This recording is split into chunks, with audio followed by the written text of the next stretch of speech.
Quem tiver perguntas, vamos passar.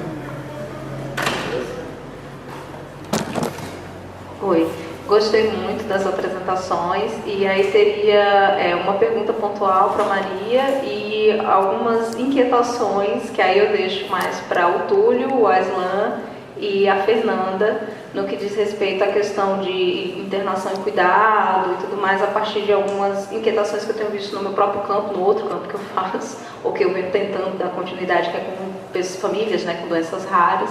Mas a pergunta pontual para a Maria é como é que está sendo a tua inserção nesse serviço de saúde, se foi tranquilo, se você passou pela plataforma Brasil, que é o nosso drama existencial atualmente, porque tinha uma pesquisadora que estava aqui antes, que ela não pôde ficar, que é a Oliana, e ela está tentando trabalhar também com médicos cubanos e diz que está tendo bastante dificuldade de inserção nos serviços, né?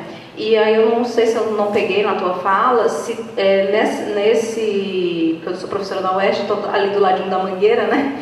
Se nessa equipe de saúde que tu acompanha, tem médicos cubanos. Eu não sei se eu não peguei isso na fala, né? Porque a imagem que a gente tinha da vinda desses médicos eram para áreas de difícil acesso, para não querer, mas Mangueira está ali, é central, é quase centro do Rio de Janeiro, né? E tem que vir médico cubano para lá, então era isso. E a questão, né, que vem me inquietando, assim, com relação a essa questão do cuidado, família, né, e da assistência não só a pessoa com deficiência ou com alguma doença que precisa de cuidado, mas aos cuidadores. Então, assim, eu tenho visto situações no meu campo que são famílias com doenças raras, então, ou seja, tem uma filha que cuida da mãe que tem a doença, ela já está apresentando sintoma da doença, e a filha dela já está começando a apresentar sintoma da doença e não tem estrutura de cuidado nenhum para essa família. Então, essa família é pobre, que está, vamos dizer assim, muito num quadro do que a Fernanda falou, né, de camadas pobres, populares, sem recurso nenhum para ter um enfermeiro dentro de casa, nem nada, e tendo que ter esse cuidado, às vezes, de mais de um parente que está doente, né? E aí você, como são doenças degenerativas, você tem situações de pessoas agora que estão chegando nas fases mais agudas da doença, onde elas não conseguem nem tomar um copo d'água sem se engasgar, tem que colocar um espessante dentro da água, e essa família fica, né, tendo intercorrências de engasgo, você vira uma enfermeira, isso sobrecarrega demais as famílias. E há já casos de pessoas buscando o hospital para internação, porque diz que não tem mais condição de fazer o cuidado daquela pessoa de forma alguma. E chegam às vezes no hospital, quando passam pelo serviço social, o serviço social diz que se abandona do familiar e culpa a família por não estar querendo mais oferecer o cuidado. Né? E aí isso gera uma inquietação, porque, claro, a gente tem toda uma crítica a esse processo desumano de internação que existia, né? De asilamento, como existia na questão da história da doença psiquiátrica, né? Mas a gente tem umas situações assim, de extrema dependência, né? E que leva essas famílias a um esgotamento que também é violento. Então, essas mães que matam seus filhos e se matam, elas também são violentadas, né? Elas também estão sendo violentadas cotidianamente, né? Então, é muito diferente de realidade de famílias de classe média alta, que você tem enfermeiros de 24 horas cuidando de uma pessoa que é extremamente dependente. Então, se além dessa questão de corpos abjetos, a gente não ter que reconhecer, mas aí como fazer isso, aí é a questão que eu coloco, né? Como pensar formas humanizadas de cuidado mesmo, não só para essa pessoa que tem um alto grau de dependência, porque são corpos dependentes, né? Assumir que são altamente dependentes e que a família sozinha não dá conta. E toda a política, né, muito legal de você dividir o cuidado, então toda aquela coisa de a socialização da pessoa que saiu do hospital psiquiátrico, da família assumir o cuidado junto com o Estado e tudo mais, mas tem situações de extrema dependência que a família não vai dar conta. E a gente sabe que isso sobra e sempre sobra para a mulher.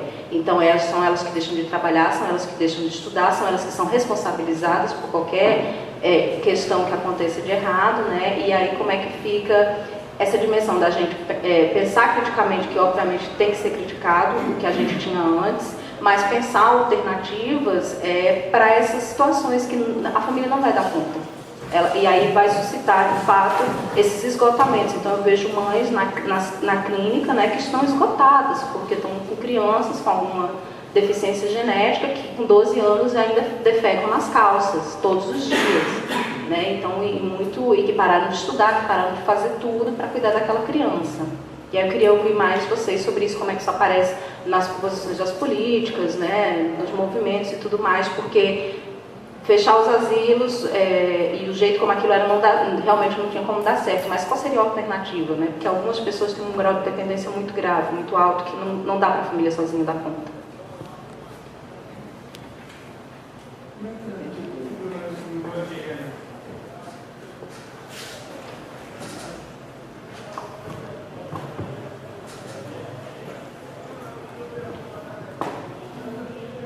Eu queria fazer umas perguntas bem pontuais. Primeiro, para Maria, você menciona em dado momento que na transição desses médicos de outras nacionalidades para o Brasil, você cita o caso da Alemanha, o que está em jogo não é simplesmente avaliar o que é um bom médico, tem muito mais coisa em jogo, e aí você chega a falar em preconceito de raça, em uma questão de classe, uma questão de gênero, etc., mas você não chega a falar sobre xenofobia propriamente dita. Então, eu queria saber o quanto isso está em jogo, assim, porque eu, particularmente, tenho a impressão de que existe uma certa imagem idealizada do brasileiro como um povo muito cordial, etc., e isso incluiria uma certa capacidade de acolher todo mundo, que eu desconfio um pouco. Assim, eu acho que o problema da xenofobia no Brasil é mais grave do que a gente gostaria que fosse. Então eu queria saber se você visualiza discutir isso no seu trabalho e como. Pro Aslan, só uma provocação. Na verdade, você mencionou um debate sobre a reforma, que eles não queriam chamar de reforma, porque 68 foi o ano da Revolução, mas no Brasil se falou de reforma, mas era uma reforma que parecia uma revolução. Eu queria saber como é que resolve essa questão, porque você mencionou, não entendi muito bem como é que isso se encaminha. Eu queria saber se Rosa Luxemburgo ajuda nesse caso, né? Então, uma provocação para você falar um pouco mais sobre isso.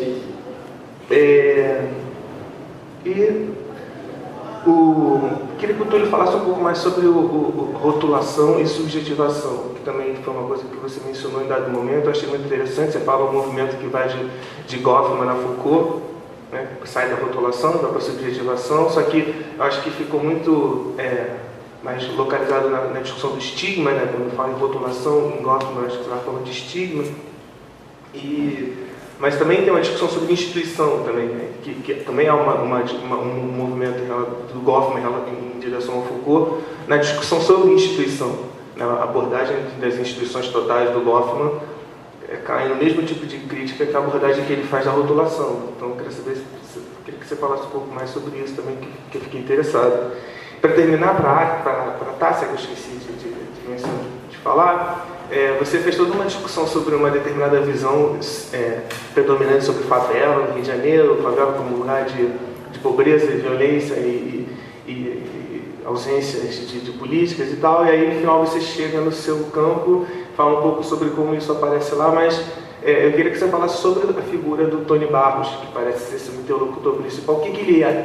Como é que é o discurso dele em relação a isso? Que tipo de imagem sobre favela ele reforça, ou ele critica, ou ele resiste, enfim. Parece uma coisa interessante, mas também que eu queria que eu te ouvisse um pouco mais sobre isso.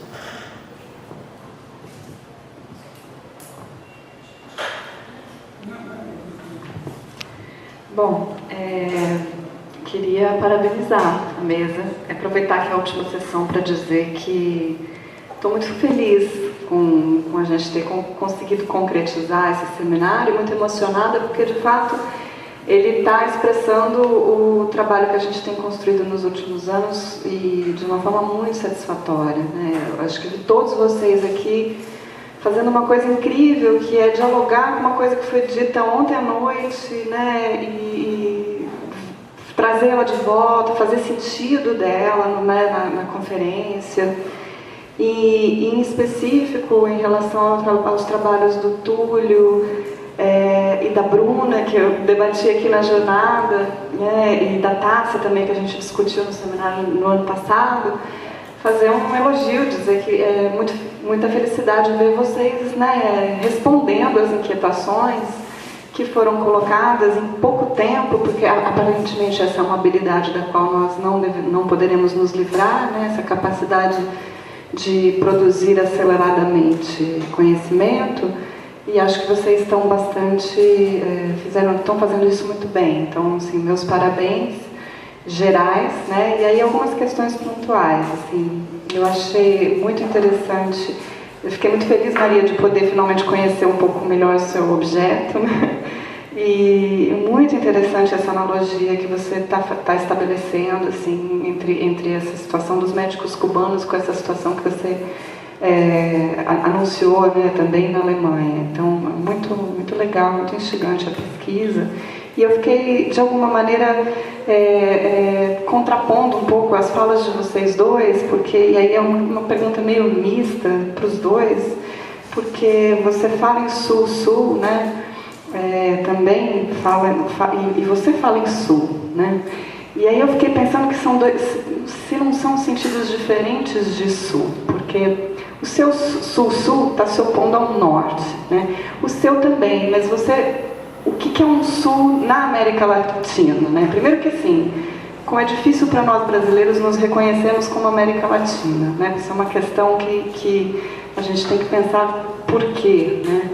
E aí é interessante que você esteja buscando justamente um lugar em que essa conexão pode ser um pouco mais explicitada, que é o sul do Brasil, mas o sul do Brasil não é o norte do mundo, certo? Acho que a gente pode pensar no sul do Brasil e no sul da América Latina como uma inversão daquilo que é o norte para o sul. Vocês estão entendendo a minha geografia?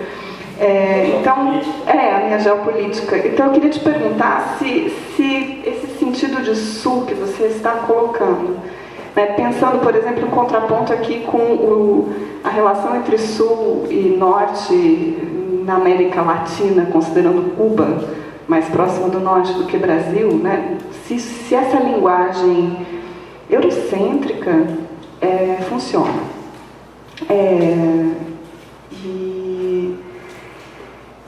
Bom, acho que era mais essa questão geral. Deixa eu ver se tem mais alguma coisa. Arthur, eu queria dizer que assim, primeiro que eu fiquei impressionada porque você apresentou outra coisa, né? Então assim, quanta coisa, né, que tem surgindo, né? Porque assim, outro trabalho, né? Eu fiquei os dois excelentes. Gostei muito, e gostei muito das imagens. Eu acho que as imagens que você trouxe são muito potentes, interessantes. Então era mais um comentário elogioso do que uma questão propriamente dita. E também, Tássia, gostei muito da forma como você está pensando corpo e espaço, né, com coisas conjuntas. E aí eu senti assim, falta de ver as fotografias, né, as imagens, porque eu acho que o seu trabalho vai trazer muito isso, né? Assim, parece que a potência toda de falar essas coisas que você está querendo dizer, para além da figura do Tony, é o que ele está produzindo como narrativa imagética e o que isso nos permite pensar, né? Mesma coisa vale para a música, né, Bruna?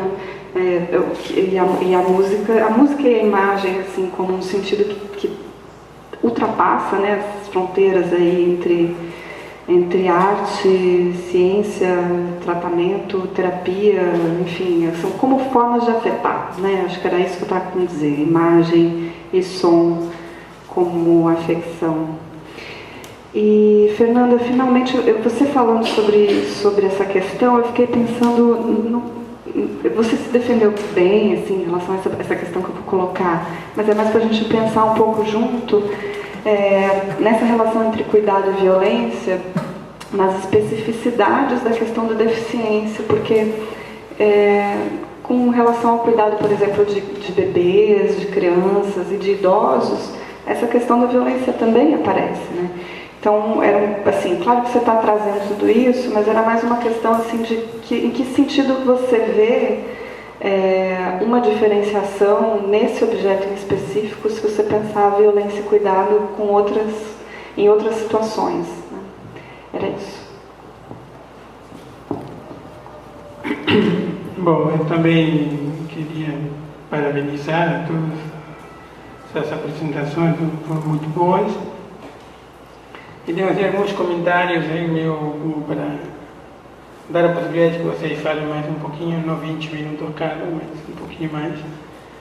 Primeiro para a Maria, eu achei muito interessante essa, não é uma comparação, você vai fazendo esse diálogo com a tua mãe e com a Alemanha, vai trazendo um modo que me pareceu muito interessante de como a gente vai construindo nossas hipóteses. Esse diálogo vai te permitindo pensar um pouco o diálogo cultural que você está mantendo aqui com o sistema de saúde, com os médicos cubanos. E assim, em relação especificamente a eles, queria te perguntar, que você não se referiu muito no campus, rapidamente, assim, quando você está acompanhando nas visitas domiciliares, como que se está dando essa questão cultural? Que a dimensão cultural na atenção básica é fundamental. A ideia de ter uma proximidade cultural, de continuidade com os usuários do sistema é fundamental. Como os médicos cubanos estão lidando com isso, para além de uma dificuldade da língua. Não somente uma questão de língua, mas tem uma questão de uma diferença cultural, então, como que eles estão lidando com isso. Para a Tássia, eu queria que você falasse que você não chegou, não sei se porque você já largou isso para lá, para algum lugar, ou por uma questão de tempo, que uma das tuas questões, quando a gente conversou numa dessas reuniões de orientação, como que estão sendo construídos esses meninos que fazem as oficinas, construídos no sentido assim, bem de uma construção social. Qual é a imagem que essa Fram Press quer dar dos meninos que moram nas cidades de Deus? Um pouco, eu sei que você tem pelo menos uma questão ali antes, não sei se agora já mudou ou não falou agora por uma questão que escolhe outras coisas. Para Islã, você falou uma coisa assim, bom, você fez a reforma psiquiátrica, se acabaram com aqueles manicômios enormes, mas agora você falou que tem 2.000 CAPs. 2.000. Bom, e aí um pouco é como se não será que agora se mudou a percepção e a concepção que nós temos da loucura, por isso se atende mais. Está entendendo um pouco a pergunta? E talvez assim, em vez de ter um grande loqueiro, temos pequenos loqueirinhos aí espalhados. Pouquitos. Então assim, porque então, assim, mudou essa questão do louco. Então por isso precisamos de mais profissionais, mais um pouco então, assim, tem capilarizou, isso aí. Aí outra coisa que você passou rapidamente, nem sei por que não tomei nota disso, turista e etnógrafo. Não sei se você leu o texto da Strater,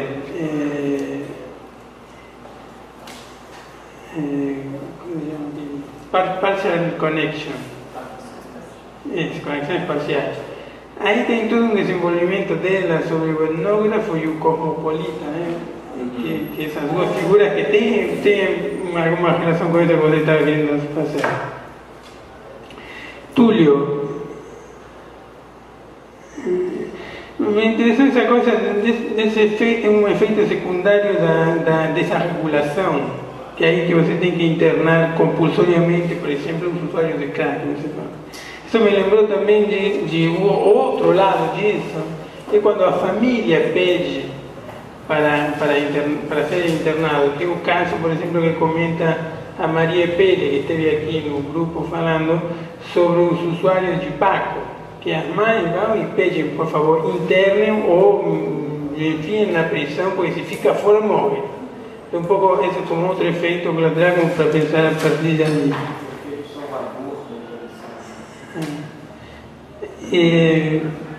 Bruna, achei muito interessante, apesar que a gente já conversou um pouco, é a primeira vez que estou te ouvindo falar sobre teu tema em público. E gostei muito porque você está indo também no caminho, na direção errada. Você está indo com biopsicossocial, daqui a pouco você vai estar como eu. Pô, o que estou fazendo com isso? A humanização do atendimento. E eu gostaria de ouvir um pouquinho mais sobre isso. Você falou isso no final, mas correndo. Totalidade de pessoa biopsicossocial e, por outro lado, temos a neurobiologia. Então, eu queria que você desenvolvesse um pouco mais isso e como você percebe isso no grupo que você pesquisa. E para a Fernanda, queria que você falasse dessa questão da subnotificação. E essa ideia de subnotificação, pensei se não tem a ver com a ideia de construção da vítima. Eu não sei se eu falei do trabalho da Cynthia Sarti, quando ela começa a pesquisar sobre a questão da vítima, quando chega num serviço que ela estava trabalhando, estava pesquisando, um homem que tinha sido estuprado. E ninguém sabia o que fazer com ele, porque nunca tinha acontecido que num serviço chegasse esse caso de violência. Geralmente se espera que seja uma mulher ou uma criança, mas não um homem. Aí mandaram ele para casa. Ninguém sabia o que fazer, fizeram um atendimento e tira ele daqui. Até que depois, quando todo mundo começou a comentar do caso, foram buscá-lo, assistência social, e aí se notificou, digamos assim. Um pouco assim tem a ver com quando chega no serviço, o que eu faço com isso, com essa temática. Então, assim, não sei se enfim, pensar a partir dali.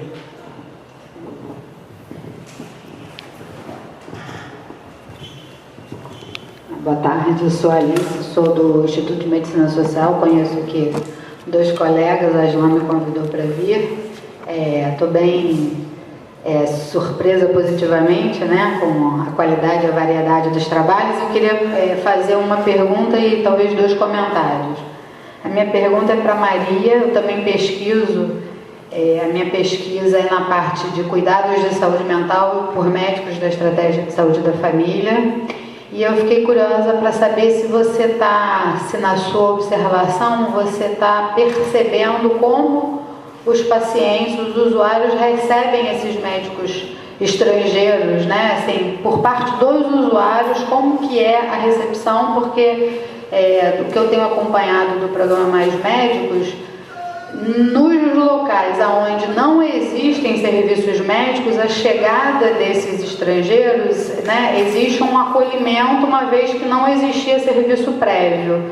A outra coisa é na cidade, onde mal ou bem já existem serviços, vir um profissional estrangeiro. Então, eu queria saber se você está pensando sobre isso.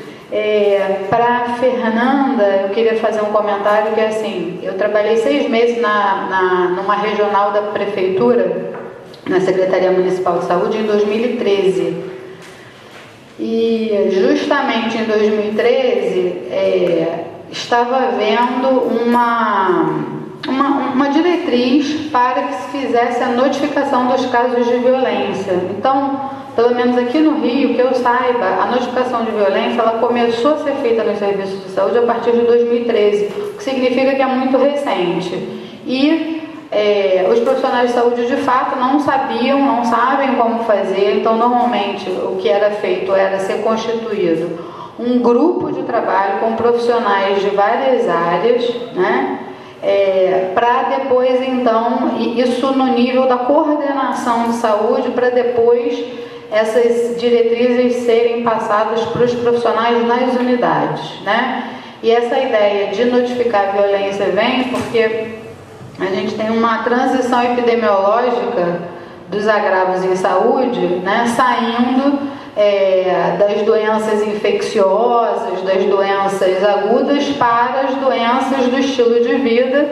Tanto é que a gente vê aí as ações da lei seca, né, para você fazer o combate aos acidentes, e as ações de violência vêm a esse reboque também, né, de você poder trabalhar a saúde também do ponto de vista da qualidade de vida, né? Então, a minha pergunta para você seria se você, como é que você está, porque assim, você está olhando uma população específica que é a população com deficiência, mas se você está também, de alguma forma, tentando entender esse movimento maior de registro das violências, ou desse olhar da saúde para a violência, né? E o que eu percebi é que alguns profissionais não fazem o registro porque, embora eles sejam obrigados a fazer, eticamente obrigados a fazer o registro da violência gera uma série de outras ações, como, por exemplo, acionar o conselho tutelar, que muitas vezes quer retirar a criança da família. Né? Oi? Tem todo o protocolo das ações, né? Então, o fato do profissional registrar, ele sabe que muitas vezes aquela criança vai ser retirada da família e vai para um abrigo que não necessariamente é uma condição de vida melhor do que estar na família. Então, como é que você está pensando isso, principalmente para uma criança, no caso de criança, pelo menos, né? Se você está pensando no que essa notificação gera das ações no caso das pessoas com deficiência. Acho que é Bruna, né, da musicoterapia, achei interessante o seu trabalho, porque a semana passada eu li que a UFRJ estava tentando, se não me engano, aprovar a oferta de graduação em musicoterapia e não foi aprovado ainda. Houve um problema com o programa político-pedagógico. Então aprovou-se a ideia de ter, mas a comissão que está responsável por isso vai ter que fazer uma discussão desse programa político-pedagógico. Eu não sei se isso te ajuda em alguma forma aí no seu trabalho. Na graduação, né? Quer dizer, oferecer o curso, abrir um curso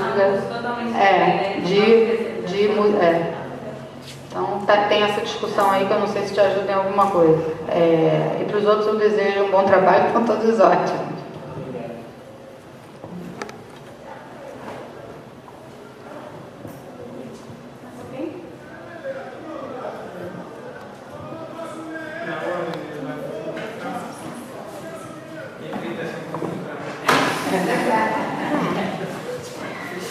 Bom, assim, eu vou começar primeiro, de repente, com a minha inserção no campo. Foi bastante, assim, complicado, porque, assim, pensei que era mais fácil, digamos assim. Porque quando estava aqui no início de 2014, eu tinha contato através de uma supervisora de quase, acho, 20 médicos cubanos, entre o alemão e a Maria da Graça. Então, ela me levou, assim, eu cheguei, eu falei que me interessava o tema, ela falou, então vamos junto. E acompanhei ela para alguns dias nos monitoramentos dela.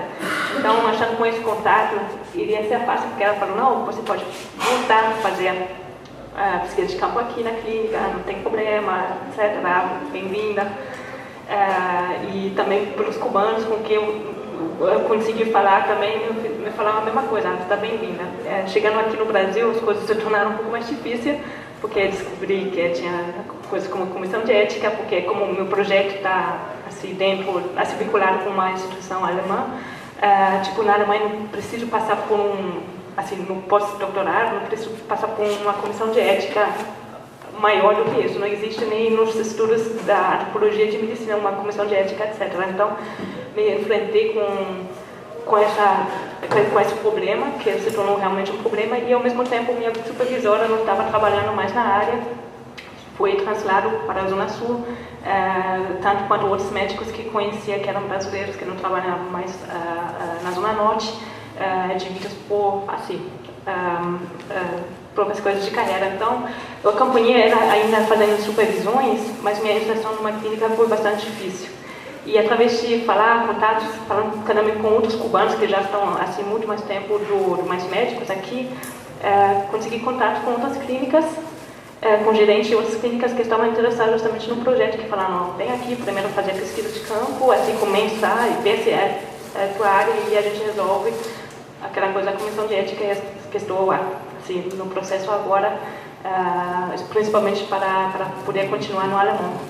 Então, consegui muito bom contato, assim, o contato com os cubanos foi de menos, porque a gente encontra muito rápido certo interesse. Eu acho que eu comecei a acompanhar muito os agentes de saúde, e meu interesse, porque como eu não conhecia nada do sistema brasileiro, como funciona a atenção primária nem nada, então falei, eu vou acompanhar todos os autores, independente se são cubanos ou não, porque tem que conhecer como funciona. E foi muito recebido pelos agentes comunitários que me levaram muito ao território, e através disso eu acho ganhei uma certa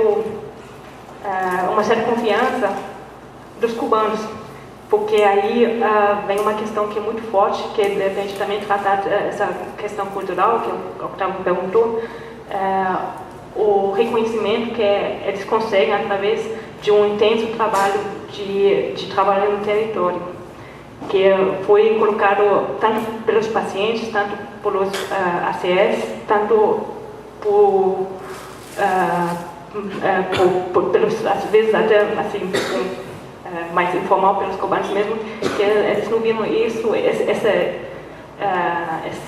essa motivação de trabalhar no campo, no território, com muitos médicos brasileiros, que saem muito menos, etc. Então, através dessas idas ao território, deu um espaço um pouco maior, que não era só o espaço que eu falei dentro da clínica, que é tipo, você tem uma agenda marcada, muitas demandas ainda, então mesmo você cuidando, assim, o tempo que você precisa, analisando o caso, eles falaram às vezes 15 a 20 minutos é o mínimo que eu vou ficar com o paciente dentro, independente como está a agenda, então eu deixo a agenda diferente, porque eu quero tocar, eu quero examinar, eu quero fazer essas outras perguntas, e esses VDs, assim, deram um espaço também de colocar muita coisa deles dentro do campo. Fazia muitas comparações, como a gente faz tal coisa, como se faz aqui, como vocês preparam tal comida.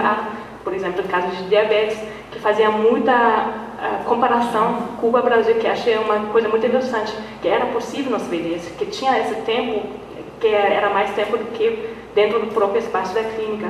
Então, eu acho, através de muita comparação, levar uma coisa um pouco mais, digamos, deram muita similaridade, mas também curiosidades. E em muitos casos eu vi também, que virou tipo cubano comigo junto, uma alemã, então meu barraco virou internacional agora, então foi uma coisa bastante,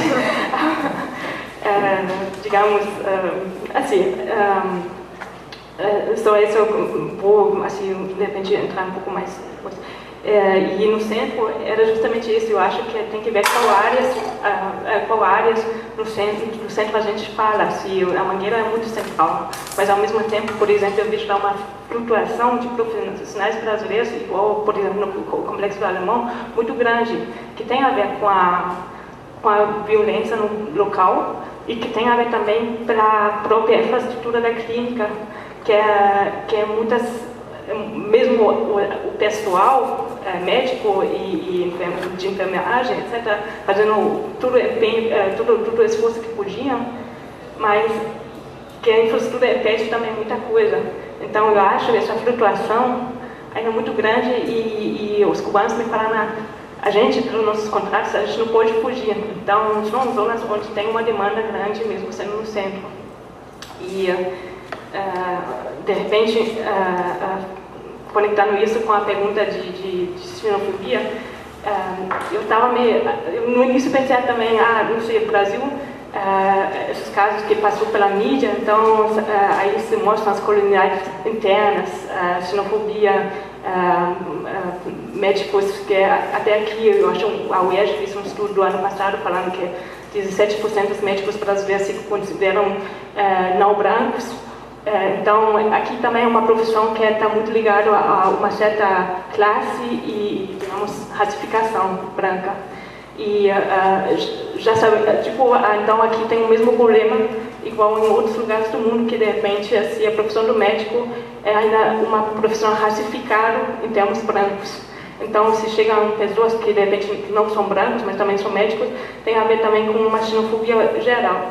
E vendo também pacientes que até tinham ocasiões assim, que eles falaram, não, porque esse cubano é muito mais preto do que eu, assim, tipo, questionando através da cor da pele o papel dele como médico.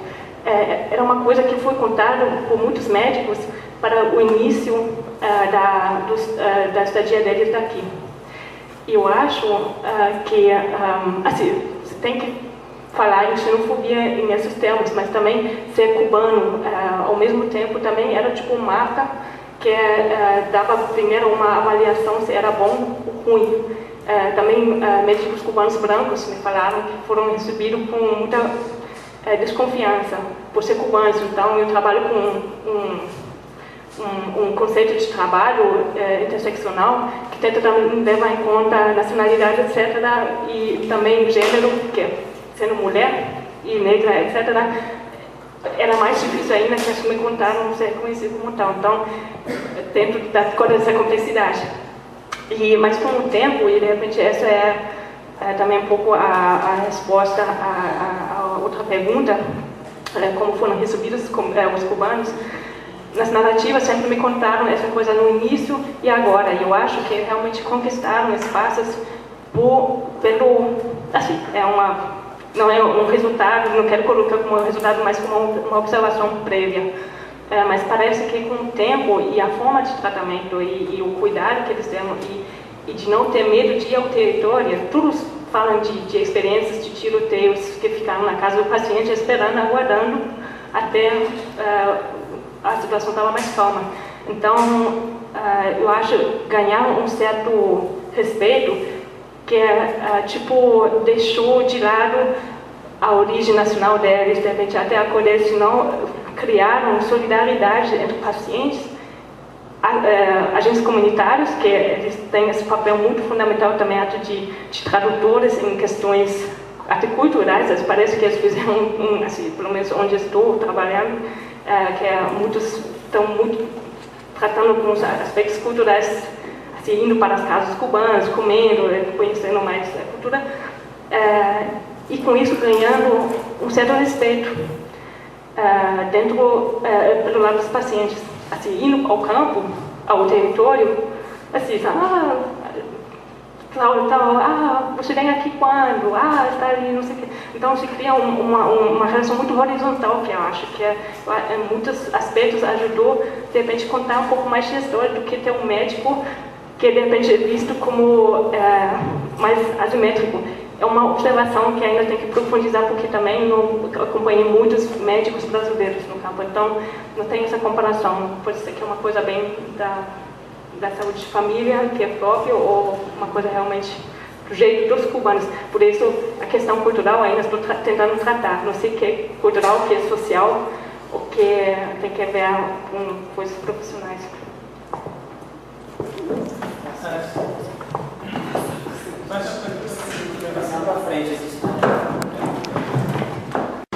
Vou recuperando um pouco e fechando para a gente poder almoçar. Também a nossa... Ninguém vai pedir, né, para a gente falar. E a gente tem o hábito de se furtar, dizer a resposta que a gente estava falando ontem com a Ana Cláudia, de que o nosso hábito é dizer não sei, é dizer não, né? Mas eu acho que eu concordo que a gente tem que dizer, e também, como ninguém vai pedir, acho que agora é uma coisa que a gente tem que partir da nossa própria disposição, tá? Além da relação que se estabelece no campo, né?